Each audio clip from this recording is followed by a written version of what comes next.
There are 3 ways that your orthodontist can tell that you're not wearing your rubber bands. Number one is sometimes if I am suspicious that you're not wearing your rubber bands, instead of putting a power chain on, I will just put O-ties on your braces, which are just the colored dots. They're not connected like the power chain. The reason I do this is because the rubber bands usually work to kind of pull your tooth one way and then the other tooth is a different way.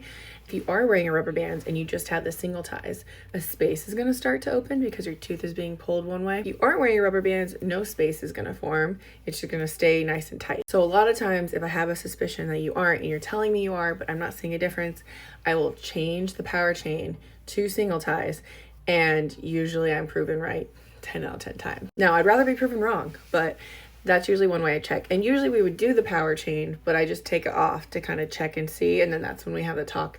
If I don't see the space, you're not wearing them. Okay, number 2, sometimes your orthodontist will take photos every appointment or every other appointment and compare your bite.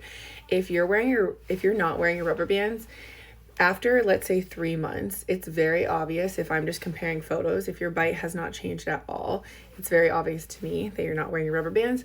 So if your orthodontist starts taking photos more often and you aren't wearing your rubber bands, they may be suspicious of you. Okay, another way that I can tell if you're not wearing your rubber bands is if, let's say I don't see you for 8 weeks and I give you 2 bags of rubber bands when you were here last, and then I'm like, how are the rubber bands going? You're like, great. I'm like, okay, great. Do this, this, and this. Do you need more rubber bands? And you're like, no, I have plenty. Usually that is not the case. You usually don't have plenty if you're wearing them.